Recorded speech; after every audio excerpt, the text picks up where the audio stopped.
সেতু ভাঙার কারণে পর্যটকদের ভিড় কমেছে মূর্তি নদীর পাড়ে। ব্যবসারও ক্ষতি হচ্ছে স্থানীয় ব্যবসায়ীদের। লাটাগুড়ি জঙ্গল পার হয়েই মূর্তি নদী, আর ডুয়ার্স মানে মানুষের আবেগ। দূর দূরান্ত থেকে পর্যটকেরা ডুয়ার্সের বিভিন্ন জঙ্গল থেকে নদী, পাহাড়, পর্বত সবটাই ঘুরে আসে। তবে ডুয়ার্সের মধ্যে একটি সেরা জায়গা হলো মূর্তি নদীর সেতু ও তার নিচে নদী, যা পর্যটকদের আকর্ষণ বাড়িয়ে তোলে। কিন্তু বর্তমানে সেই চিত্র না থাকার জন্য পর্যটকদের ভিড় আস্তে আস্তে অনেকটাই কমেছে। কয়েক বছর ধরে সেই মূর্তি নদীতে এখন আর পর্যটকদের ভিড় দেখা যায় না, কারণ মূর্তি নদীর একমাত্র মূল আকর্ষণ ছিল মূর্তি নদীর সেতু। বর্তমানে সরকারের তরফে সেতু ভেঙে নতুনভাবে গড়ার কাজ চলছে, তাই বন্ধ রয়েছে চলাচল। কারণ সেতুর কাজ হবার জন্য চলাচল একেবারেই বন্ধ। এলাকার কিছু ব্যবসায়ীরা বলেন, মূর্তি নদীর মূল আকর্ষণ সেই ব্রিজ, অনেক পর্যটকদের আকর্ষণ সেই সেতুটির।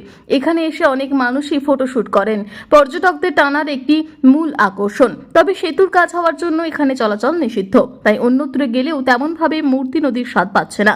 তাই পর্যটকদের ভিড় কমে গেছে, ব্যবসারও ক্ষতি হয়েছে। সেটা তো এখন বন্ধ রয়েছে। সেটা তো বন্ধ এখন। এখন তোমাদের এদিকে কি ব্যবসা চলছে? এদিকে ব্রিজে যে ব্যবসাটা হয়তো এখানে সেরকম ব্যবসাটা হয় না, কারণ ব্রিজে তো ওখানে রানিং লোক যাওয়া আসা করতো, জঙ্গলটা পার হতো, জঙ্গলে ঘুরতো। এখন তো সেরকম এদিকে এরকম নামার মতো জায়গা নেই ভালো, টুরিস্ট কম আসছে, কম টুরিস্ট কম। ব্যবসা এর ক্ষেত্রে বন্ধ যাচ্ছে, মানে খুবই ডাউন চলছে। মানে এখন তার কয়েকদিন পরে বর্ষা হ্যাঁ, শুরু হবে। এই যে 15 তারিখ থেকে তো জঙ্গলটা বন্ধ হয়ে আবার খুলবে সেপ্টেম্বরের 15 তারিখ থেকে। এখানে সিজন, তাহলে আপনারা কোন ব্যবসার সাথে যুক্ত? ডাবের ব্যবসা করি।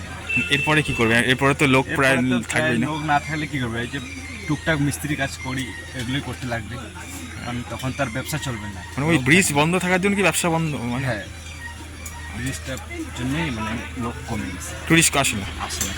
আর এখানে দেখারও তেমন কিছু নেই। এমন কিছু তো নাই, ওই আগে ব্রিজটাতে আসতো, তো ব্রিজটাই তো এখন নাই। ও কিসের জন্য লোক এদিকে আসবে? সেরকম বেশি আসে না, কম। তোমার নাম? মোহাম্মদ শাহরুখ। মোটামুটি এমনি ঠিকই আছে। ডুয়ার্স যেটা বলে আমাদের এতে, যেটা মূর্তি বা গরুমারার রেঞ্জের মধ্যে পড়ে, এটা ঠিকই আছে, অসুবিধা কিছু নেই। পাবলিক তো ভালোই এসেছে দেখলাম, যদিও 15 জুন থেকে জঙ্গল সাফারি বন্ধ হয়ে যাবে, তাও তো পাবলিক ভালোই এসেছে দেখলাম। ওইখানটা মূলত সেতুটা তো এখন কাজ চলছে। মেনলি হ্যাঁ, মূর্তি সেতুটাতে লোকে অনেকে ওখানে ফটোশ্যুট করতো, বা ওখানটা থেকে পুরো নদীটাকে, রেঞ্জটাকে দেখতে পেতে খুব ভালো লাগতো। সেটা এখন আর হচ্ছে না, নতুনভাবে তৈরি হবে।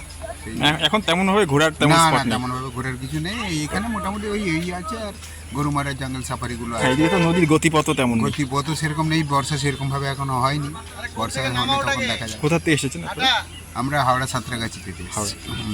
আমরা কালকে দিনটা আছি 7 পয়েন্ট করব, পরশু দিন আমরা জয়ন্তী পেরিয়ে যাবো। এখানে এসে ভালো লাগলো, খুবই ভালো লেগেছে। তা ব্রিজের ওদিকটা গেলাম, ভাঙা দেখলাম, তৈরি হচ্ছে ব্রিজটা নতুন করে। এখানে লোক মোটামুটি ভালোই এসছে, দেখছি ভালো লাগছে।